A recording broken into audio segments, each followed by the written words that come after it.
We're talking real money. It's showtime. Welcome to the show. I thought you weren't feeling well there for a minute or something. Just a little indigestion. Should have had lunch a little earlier. I should have had lunch earlier. Hey, everybody, welcome to the show. I'm Don McDonald. That's Tom Cock. It's called Talking Real Money because, well, we talk about money issues. Mainly investing and building a retirement and that kind of stuff because that's one of the more important things we do, all of us. And we try to answer your questions, too. That's why we have a phone number, an old-fashioned, toll-free phone number from days of yore, 855-935-TALK or 8255. So give us a call today if you have some money-oriented questions of pretty much any kind. Now, recently, there was a gentleman, I hate to say it's past tense now, who was a guest on various shows that the two of us have done over the years, going clear back to the early 90s when literally he was in his 20s.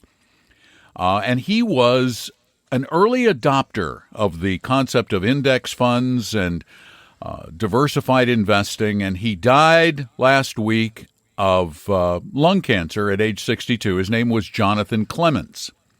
And there have been a number of articles written, obituary-type pieces about him because he really did have such an impact. He had a lot of great books. He had a blog. He wrote for the Wall Street Journal. And a friend of his by the name of Ron Lieber, who we also know and have worked with before,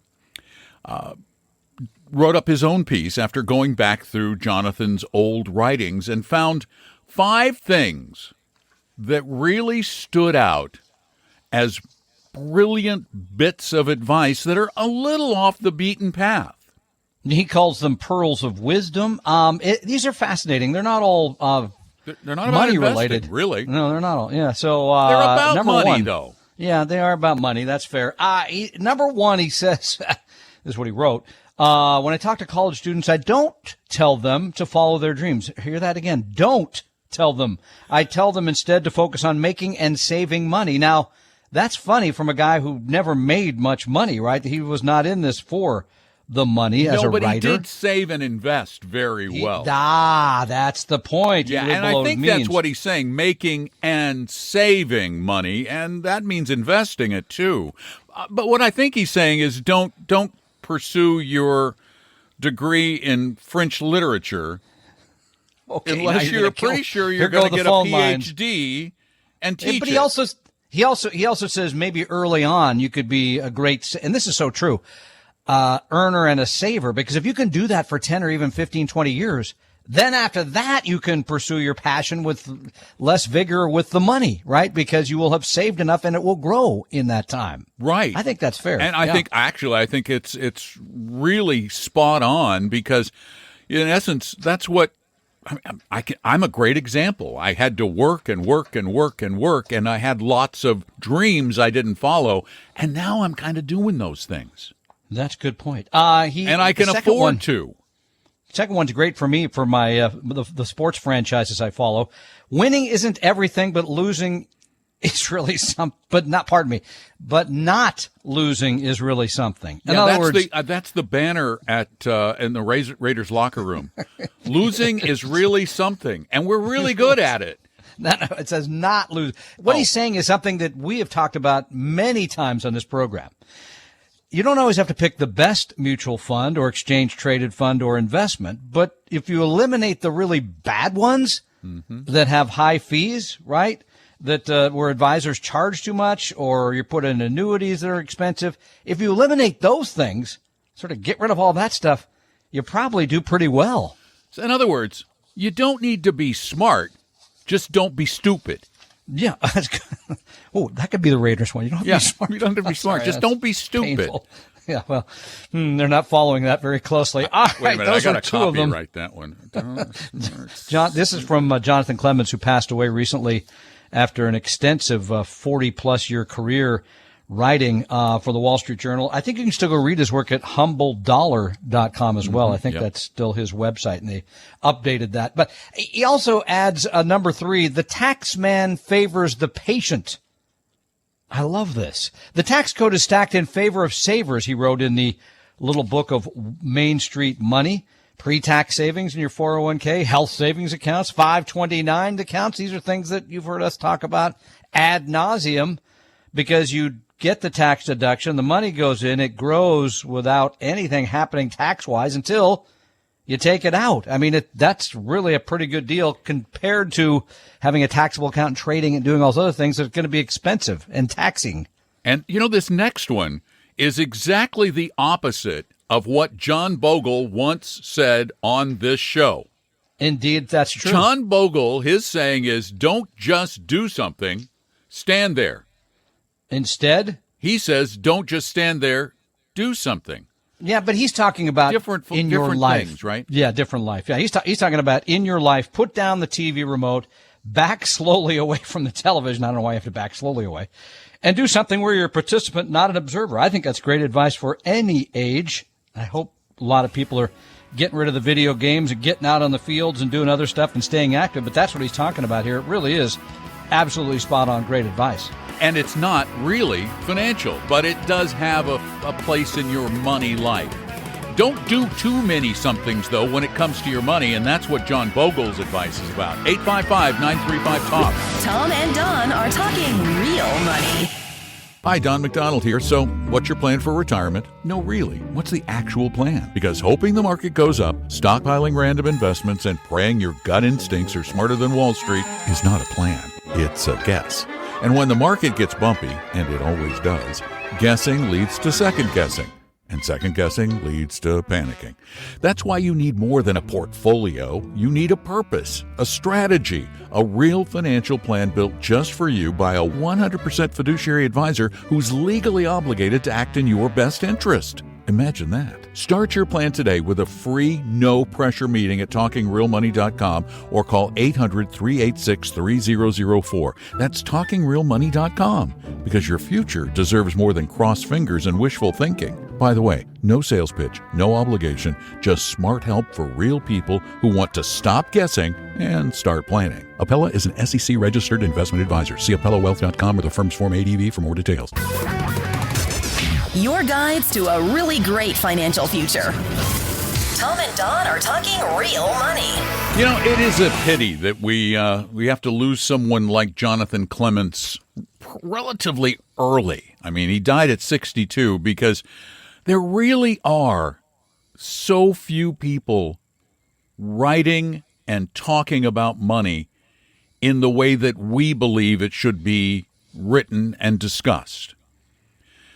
Most of the popular media surrounding money is caught up in the games and the gimmicks and the gizmos and the gadgets and the latest things.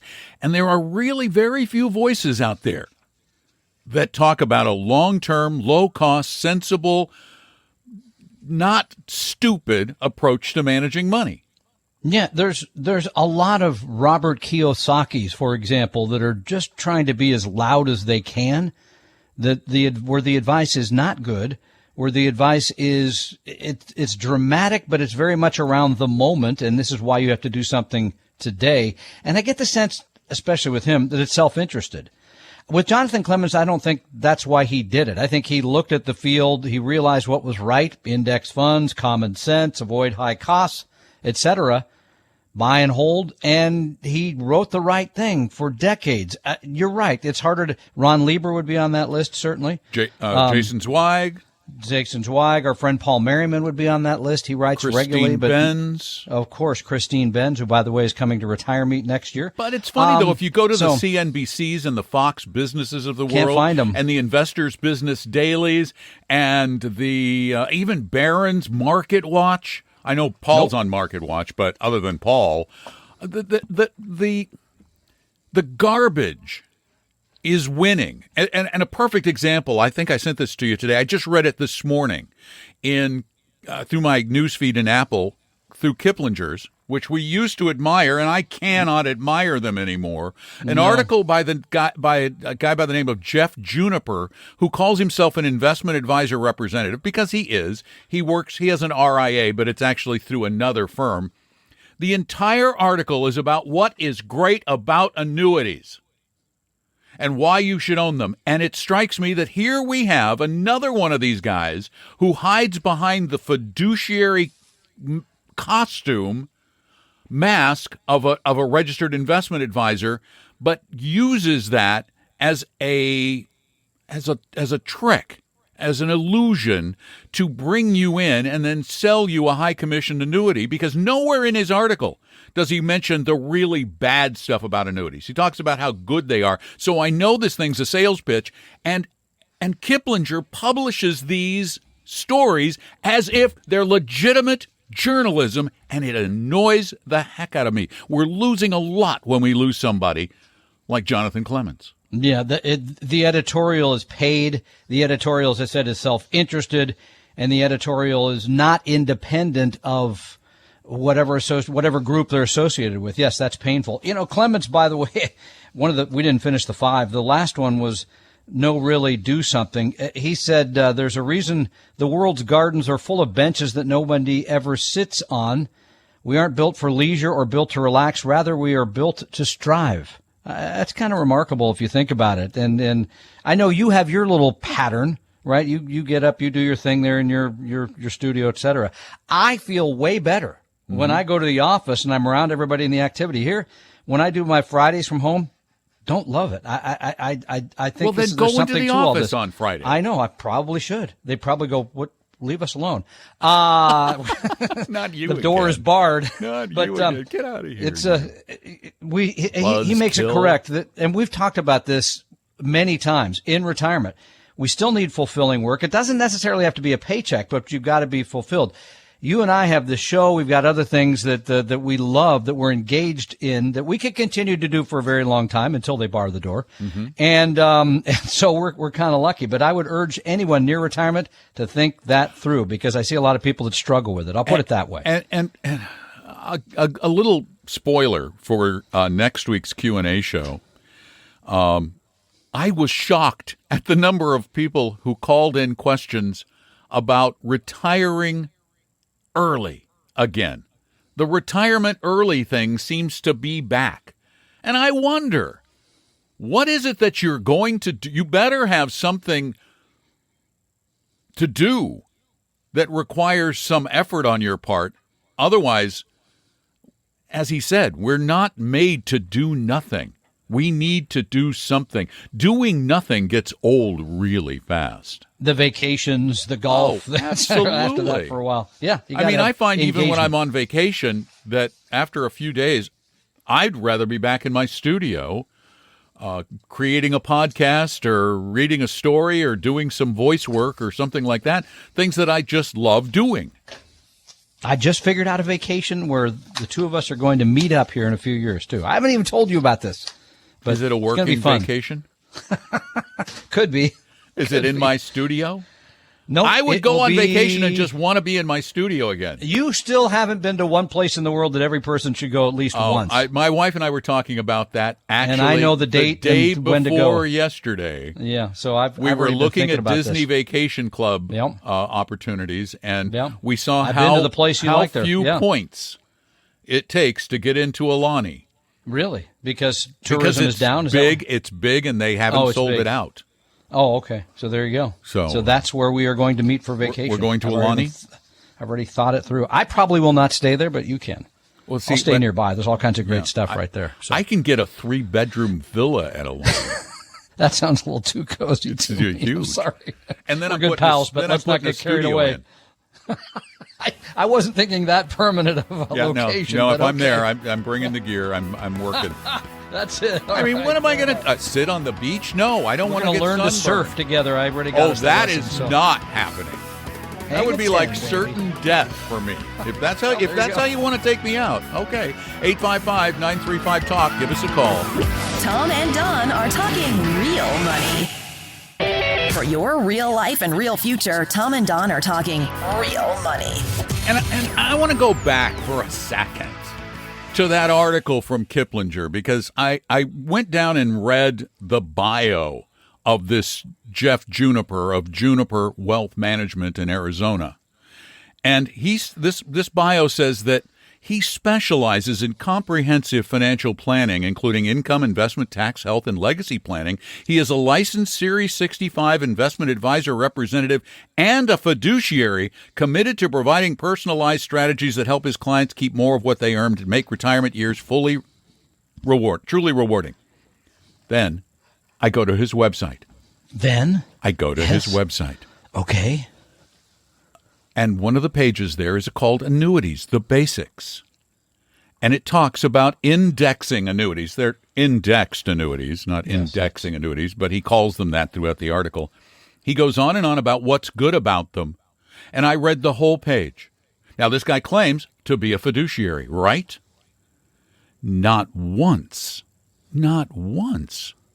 did he mention that he receives a big, fat, juicy commission for the sale of these products, which is a direct violation of his fiduciary responsibility to his clients or potential clients, because you must disclose any conflicts of interest that might sway you to sell somebody something over something else. And yet, this is the problem I have with most of the financial services industry in America today. So you'd be okay if he stated, if I sell you $100,000, I'm going to end up with 10. Right. If he said, I sell you $100,000 indexed annuity and I get 10 grand, then I believe he has, I still think there's a problem in that you're supposed to present to your clients something you believe is in their best interest. But if he honestly believes that these products are in they're in the client's best interest. Easy to believe when it's $10,000. And he disclosed how much he got. That would be a different story. But that is not the way this industry works anymore. And I am telling you, the latest trend in this industry is to put on the registered investment advisor mask. Of course. To get the registered investment advisory firm to work, find one somewhere, and there's hundreds of them who will allow you to hang your shingle with them, as it were. And they give you now the illusion of a fiduciary. It's a fiduciary cloak that surrounds you and allows these people to mislead. At the very least, I think that's the kindest thing I could say about it, is mislead. Yeah. And, somebody wrote me 5 hours ago and said, looking forward to the show today, and you and Don crapping on annuities. So apparently they got their wish. Now, just flush. On another note, now for something completely different. Please. You guys have really responded when I asked for you to go to talkingrealmoney.com and on the contact form to record your questions. I have more than 20 now, so we're going to use some of them for episodes like this one. Don, this is Ray in the Rhino. Calling in after listening to today's podcast, the 19th of September, and the statement about jargon. A basis point is 1/100th of 1 percentage point. I would prefer if you actually said bips, because that would make the podcast go faster. Please keep up the good work. Wow. That's his recommendation. We never win on this no one. No one would know what because we're talking didn't you just about have if another we said one? bips. Oh, we had a guy chew us out for saying basis points. I saw the one yesterday. Yeah, right, exactly. And so we had that. And 1/100th. Yeah, Remember the one guy got mad at me for not being clear about that. Yes, because everybody's a critic. Well, that's okay. And we're okay with that, and we'll take. But it was funny. That's his fine. reason for bips, it makes the show faster.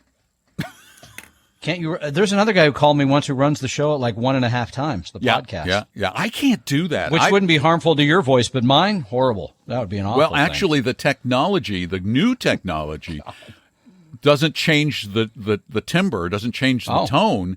It compresses all of the little pieces of dead air, the breath, just sucks it all out of the pauses, and it slams it all. Have you ever heard, like, at the end of a commercial where they do the really rapid disclaimer, and it's not in this voice, but it's in the normal voice? That's because it's taking out all of the breaths and compressing. It was that guy who had the song in the 70s the same way that did something real fast there. Yeah. It still makes it.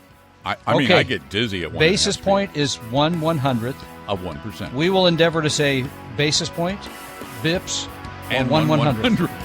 We'll use them all. Does anybody have a fourth that we should probably do? 855-935-TALK is our phone number. Give us a call. Tom and Don are talking real money.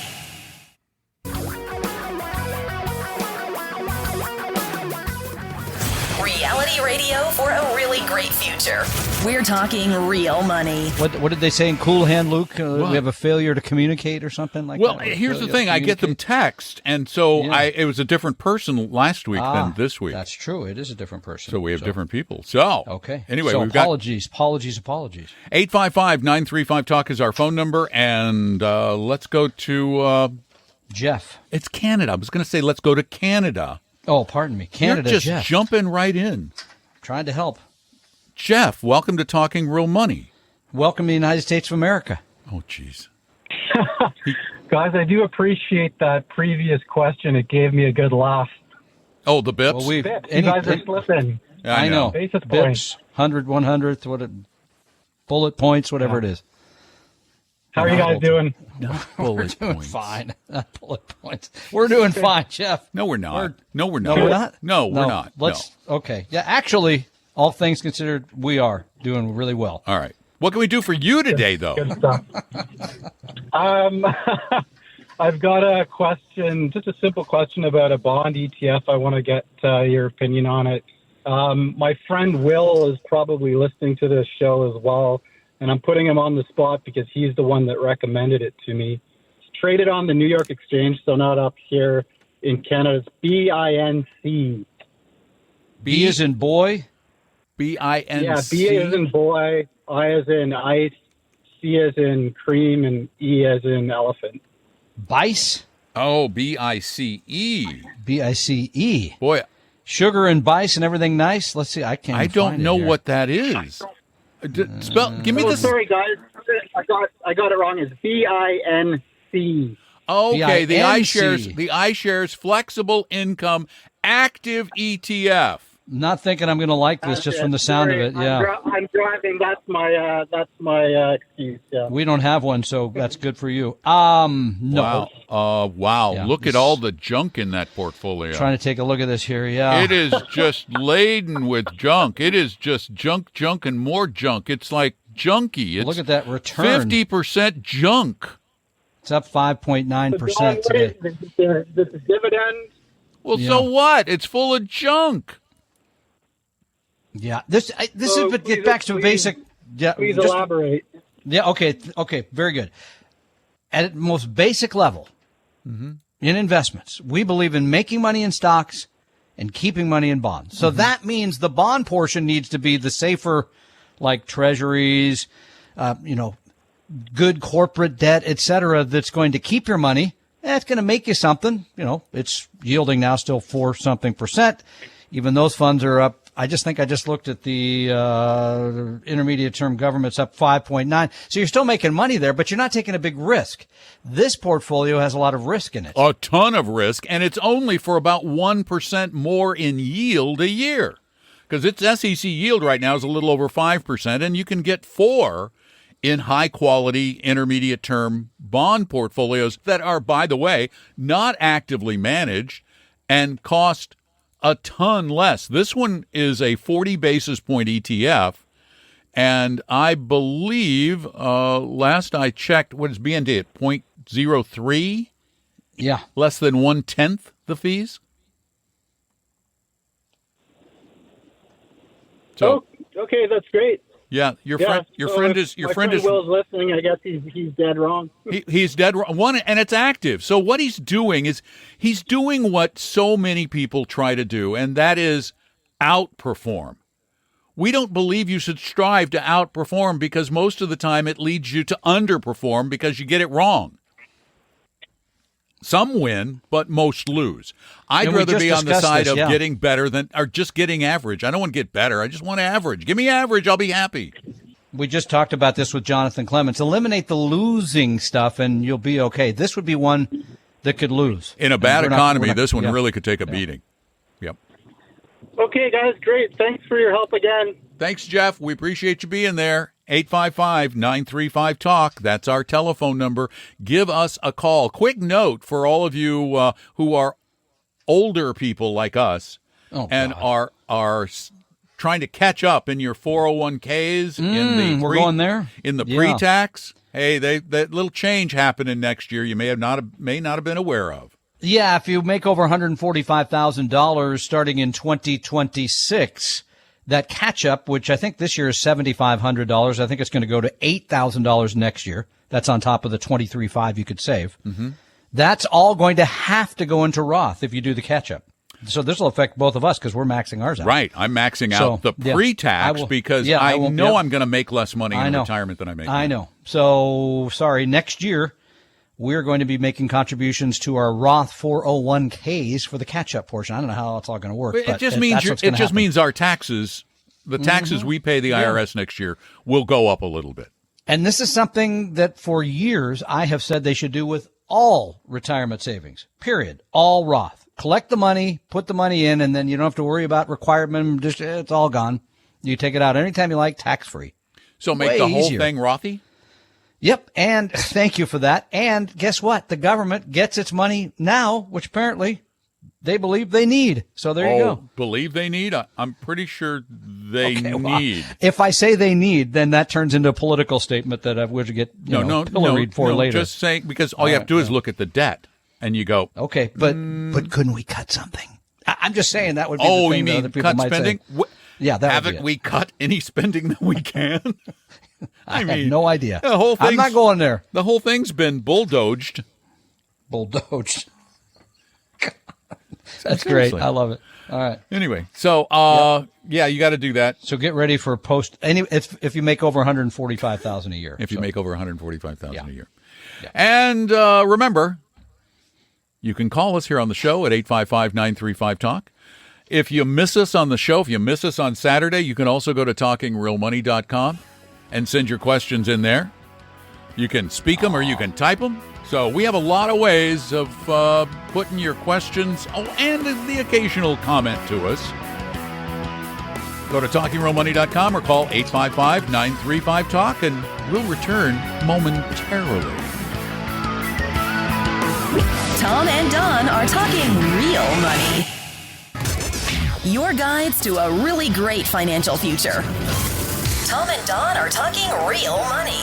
If you're looking for decent answers to your financial questions with no gadgets or gimmickry, you call us on Talking Real Money at 855-935-TALK. I'm Don McDonald. Tom Cox over there, 3,000 miles away, but I'm looking right at him. And you are wherever you are. Some of you clear across the Atlantic, apparently, coming up. Well, do I look as good as the guy on the podcast yesterday who said he was pretty attractive? I thought that was a pretty funny comment. He said, I'm attractive that too. guy. Yeah, I couldn't tell you. I couldn't see him. I tried, but I couldn't see him. I don't know. I was going to look him up on the interweb, but that was funny. Let's go to Tumwater, Washington. Wasn't there a beer out of Tumwater? Yes, there was, called Olympia. Olympia. Which is probably still brewed somewhere. Yeah, I think so. Dick, welcome to Talking Real Money. Well, thanks, guys. So I guess my question has to do with the difference between ETFs and regular mutual funds. And I heard some discussion that they're going to offer some way to convert your regular mutual funds to ETFs, but without the tax consequences of selling the mutual fund, but then converting it to a comparable ETF. Have you heard anything about that? Yes, we have heard something about that, Dick. That's true. Oh, you want to know what we heard? Okay. Would you give him more than that? Oh, sorry. That would help. I'll tell you what. I'm telling you, 2 weeks in a row, he's in a weird, wacky mood. I'm much better today than I was a week ago. That's true. Okay, that was a bad week. So here's the deal. Yes, exchange-traded funds versus mutual funds. Both are baskets of securities, right? They hold particular types of stocks or bonds or whatever it is. And so you can use either one. Exchange-traded funds have an advantage in that the inside of that warehouse the fund operates, they can move securities from one party to another without capital gains tax. That's completely different than a mutual fund, right, which has to sell things to create cash for someone, so there's a capital gain for the shareholders. So ETFs have a distinct advantage that way. The answer to your question for the second part is kind of complicated. Some funds have already done this. Dimensional funds have had a number of funds where they've converted. And you're right. Vanguard has had some where they've simply converted the assets from mutual funds to exchange traded funds. No taxation. Many others are working on it. And frankly, I think they're going to have to, because they're going to be in a competitive disadvantage. I think I even read Ron Barron from good old Barron Funds who said, oh, yeah, we're going to get around to that eventually, because there'll be a huge competitive disadvantage if they don't. Vanguard had a patent on this, actually. They actually had a patent on it, and that patent expired. So now a lot of fund groups have put in applications to the SEC for an ETF share class that mimics their funds so that this conversion can happen. So is Fidelity in that group? I would It'll guess be a fund by applying. fund look. Yeah, it'll be a fund by fund look. So some funds may be already in process, some may take later. So, and even at Vanguard, it's not all Vanguard funds. It's only certain funds that allow this right now. So it's not Fidelity. I just checked. They have filed for regulatory permission, but it has not happened yet. Okay. That's what I need. There you go. And remember, this really only has an impact on anyone in a brokerage or taxable account. Because somebody called me up about, well, in my IRA, can I do? Yeah, you can do anything you like in an IRA without any tax. Yeah, why consequence. bother? Right. So you could hold mutual funds there. That's not a big deal. But in a taxable environment, a brokerage type situation, the exchange traded funds going to have a huge advantage. And they're going to move forward with that. It makes a lot of for sense. the foreseeable future. Yeah. Now let's head north a little bit to Seattle. Wes, you're on. Welcome to the show. Well, thank you. I'm looking for some help. Okay. Please. So we're one of those couples who had a lot of our money in our home, which we paid off a number of years ago. We recently sold it. We have $1.6 million in cash sitting in a money market at BECU at 2.73%. We got a $170K in our SEP funds, and my wife is scared to death to invest it in anything. She doesn't trust stocks. She doesn't trust anything else. I keep telling her, Vanguard, Fidelity, a good 60-40 investment. We both collect Social Security. We net about $5,300 after all expenses for Medicare, healthcare, et cetera, in Social Security. Mm-hmm. How do I convince her that investing in a Vanguard or Fidelity balanced fund of 60-40 stocks, bonds, makes a lot of sense? What's her argument against? She's scared to death of losing a nickel. She's 65. I'm 74. Mm-hmm. Has she lost? Has she lost in the market before? Because there must be something. Never. No. Well, she hasn't invested much. But I mean, even in the past, a family thing, or yeah, it's a family thing. She doesn't trust stocks at all. Okay. We've had some stocks in the SEP account which have gone up nicely. I mean, they've gone up, but she's scared to death. Logic versus emotions. Help. Every time the emotions are going to win. Yeah. Every time. I know it, but she can't get away from them. Ask her this question: when you're in a great mood, when she's in a great mood, ask her this question. Just say, I understand that you don't like stocks. I don't like them either. Okay, agree with her. I think they're very dangerous. But what I do like is the U.S. and the global economy, because I know that the U.S. and the global economy have been growing for 2,000 years, right? See, state that as a fact. She doesn't trust it. No. Okay, but let me ask you another question. She thinks the world is going to end? Yes. Oh, then we got canned food, guns, ammo, then maybe some gold. Yeah, no, I'm all kidding around. Yes. All kidding around. Wow. So maybe. I mean, do you need growth on the 1.6 million? Sounds like you're in pretty good financial situation. Well, we are, but she doesn't even.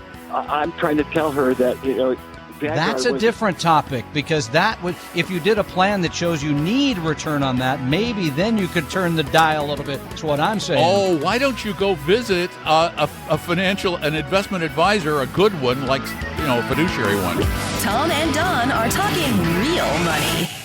Hi, Don McDonald here. So, what's your plan for retirement? No, really. What's the actual plan? Because hoping the market goes up, stockpiling random investments, and praying your gut instincts are smarter than Wall Street is not a plan. It's a guess. And when the market gets bumpy, and it always does, guessing leads to second guessing. And second guessing leads to panicking. That's why you need more than a portfolio. You need a purpose, a strategy, a real financial plan built just for you by a 100% fiduciary advisor who's legally obligated to act in your best interest. Imagine that. Start your plan today with a free, no-pressure meeting at talkingrealmoney.com or call 800-386-3004. That's talkingrealmoney.com, because your future deserves more than crossed fingers and wishful thinking. By the way, no sales pitch, no obligation, just smart help for real people who want to stop guessing and start planning. Appella is an SEC-registered investment advisor. See AppellaWealth.com or the firm's Form ADV for more details. For your real life and real future, Tom and Don are talking real money. All right, you wanted to wrap it up. 30 seconds, real quick. Just very quickly, again, my way of maybe convincing her to get into the market would be to show her through a financial plan that she needs some exposure to stocks to get growth that will make their plan viable for the next 30 years. That's probably how I would take it. And not taking a large risk, but a small portion of the portfolio. Maybe it's 30% in stocks, 20, 70% even bonds, something 20. like that. Yeah, right. Something that gives you some growth. All right, before the hour's out, let's go literally to Italy. Ales, welcome to the program. Hello, thanks for Giorno. taking the call. I have a question about CDs. Yes, sir. Or I have a soccer question for Tom. You can choose. Oh, yeah, soccer question. About Let's CDs. take that one. No. Okay. What's your favorite national team, apart from Team USA, of course? Wow, I'd go with Germany there. Sorry about Italy, but I'd probably have to. Germany. Okay, good. Yeah, sorry. Good. Okay. Understood. All right. So And I have about no CDs, opinion whatsoever. He doesn't know what soccer is, so you're okay. Okay. If you buy, my understanding is that if I buy a CD directly from a bank, I can cash it out at any time. I only have to pay penalty on the interest. I get my principal back, face value back. I only have to pay like 3 or 6 months of interest. If my understanding is correct, I'm wondering if that isn't actually very good protection against interest rates, because if interest rates goes up, I can just sell it and buy a new one with a higher rate. Yeah. And I don't have this possibility with regular bonds.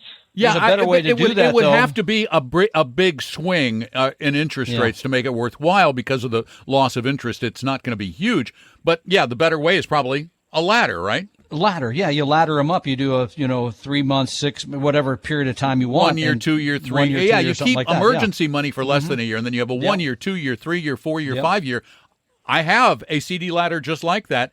That way, if rates go up, I have a 20% of that portfolio, that portion of the portfolio coming due to go out at higher rates, and I don't have to take a penalty ever. Does that make sense? In ladder, we have some CDs that expired, for example, in 5 years. Yep. Isn't this anyway better to sell them if the interest rate goes up and buy new ones in another 5 years that will have a higher interest? It's, as I said, you'd have to sit down and do the math and determine how much more interest you would be getting on that new higher rate. It would take a pretty substantially, I can tell you right off the top of my head, without running the numbers, that it's going to take a pretty substantial rate increase to make it worthwhile to sell the 2, 3, 4, 5 year CDs, because that loss of 3 or 6 months interest on something that's paying very little anyway could be a third of the new rate. So it could really hurt. You got to do the math, but yes, it could be done. Okay, thank you. All right. Before you go, what part of Italy are you in? What part of Italy are you in? I don't have time. Oh, Rome. Very good. God, making me want to get back there. God, I love Italy. So Never been. Gotta really go. do. Oh my goodness. Oh, by the way, I just thought of my favorite love my favorite country. It's Italy. Which? I'm going to go with Italy. I'm going with Just Italy. because I said Germany. Yeah, just because he said Germany. That's the answer I wanted. All right, there It's you the go. blue. He loves the blue shirts. All right, we I have guess. about That would 10 be it. seconds. Ales, thank you so much for being a part of the Appreciate the show. call. If you want to ask us questions and it's not the show, go to talkingrealmoney.com. You can also meet with an advisor there for free for nothing. Just click on Meet an Advisor. The opinions and views expressed on this podcast were current on the date recorded. Opinions, estimates, forecasts, and statements of financial market trends that are based on current market conditions constitute our judgment and are subject to change without notice, including any forward-looking estimates or statements which are based on certain expectations and assumptions. Although information and opinions given have been obtained from or based on sources believed to be reliable, no warranty or representation is made as to their correctness, completeness, or accuracy. Information presented on the podcast is not personalized investment advice from Appella Wealth. The views and strategies described may not be suitable for everyone. This podcast does not identify all the risks, direct or indirect, or other considerations which might be material to you when entering any financial transaction. Past performance does not guarantee future results, and profitable results cannot be guaranteed. We hope you realize that the information provided on Talking Real Money is for informational, educational, and hopefully enjoyable purposes only. The podcast is not trying to get you to buy or sell any financial products or securities. Instead, the program is provided as a public service by Appella Wealth, a fee-only registered investment advisor. Please see Appella Wealth's ADV Part 2A on our website for information regarding Appella's fees and services. Appella Capital, LLC, DBA Appella Wealth, is an investment advisory firm registered with the Securities and Exchange Commission. The firm only transacts business in the states where it is properly registered or excluded or exempt from registration requirements. Registration with the SEC or any state securities authority does not imply a certain level of skill or training. Appella does not provide tax or legal advice, and nothing either stated or implied here should be inferred as providing such advice. Thanks for listening, and please visit TalkingRealMoney.com for more information and important disclosure related to performance of any specific index or fund quoted in this podcast. And the lawyers get richer.